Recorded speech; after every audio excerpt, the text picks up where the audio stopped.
Good evening. Our great nation is now living in an unprecedented moment. We're facing the worst public health crisis in 100 years and the worst economic collapse since the Great Depression. We are confronting systemic racism and the enormous threat to our planet of climate change.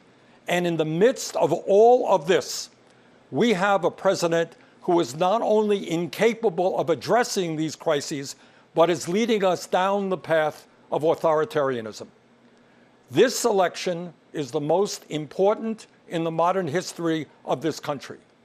In response to the unprecedented crises we face, we need an unprecedented response, a movement like never before, of people who are prepared to stand up and fight for democracy and decency and against greed, oligarchy, and bigotry.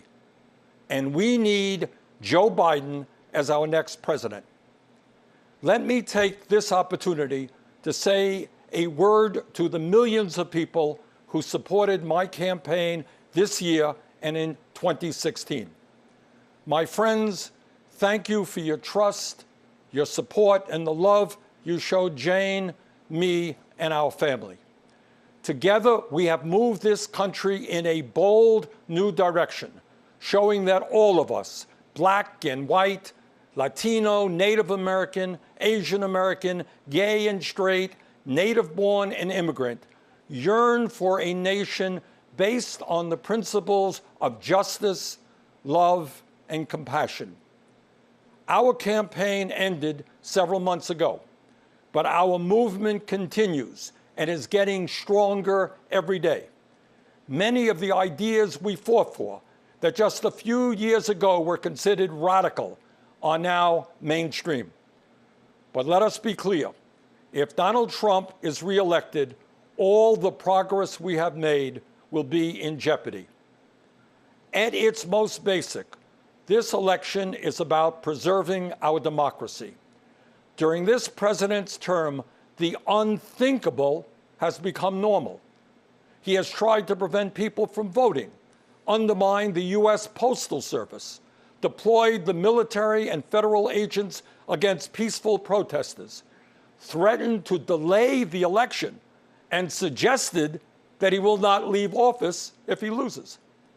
This is not normal, and we must never treat it like it is. Under this administration, authoritarianism has taken root in our country. I and my family, and many of yours, know the insidious way authoritarianism destroys democracy, decency, and humanity.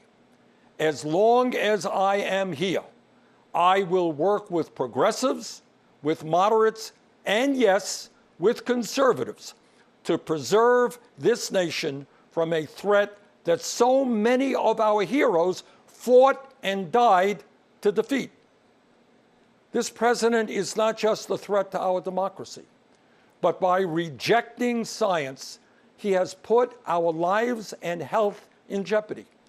Trump has attacked doctors and scientists trying to protect us from the pandemic, while refusing to take strong action to produce the masks, gowns, and gloves our healthcare workers desperately need. Nero fiddled while Rome burned. Trump golfs. His actions fanned this pandemic, resulting in over 170,000 deaths and a nation still unprepared to protect its people. Furthermore, Trump's negligence has exacerbated the economic crisis we are now experiencing. Since this pandemic began, over 30 million people have lost their jobs, and many have lost their health insurance. Millions of working families are wondering how they will feed their kids, and they're worried that they will be evicted from their homes. And how has Trump responded?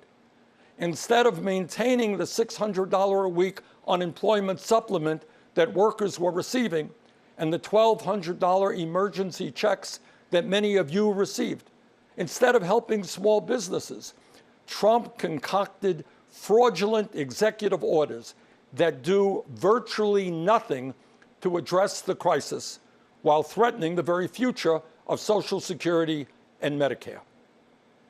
But the truth is that even before Trump's negligent response to this pandemic, too many hardworking families have been caught on an economic treadmill with no hope of ever getting ahead. Together, we must build a nation that is more equitable, more compassionate, and more inclusive. I know that Joe Biden will begin that fight on day one. Let me offer you just a few examples of how Joe will move us forward. Joe supports raising the minimum wage to $15 an hour. This will give 40 million workers a pay raise and push the wage scale up for everyone else. Joe will also make it easier for workers to join unions, create 12 weeks of paid family leave, fund universal pre-K for 3- and 4-year-olds, and make child care affordable for millions of families. Joe will rebuild our crumbling infrastructure and fight the threat of climate change by transitioning us to 100% clean electricity over the next 15 years. These initiatives will create millions of good-paying jobs all across our country. As you know, we are the only industrialized nation not to guarantee health care for all people. While Joe and I disagree on the best path to get universal coverage, he has a plan that will greatly expand health care and cut the cost of prescription drugs. Further, he will lower the eligibility age of Medicare from 65 down to 60. To help reform our broken criminal justice system, Joe will end private prisons and detention centers, cash bail, and the school-to-prison pipeline. And to heal the soul of our nation, Joe Biden will end the hate and division Trump has created.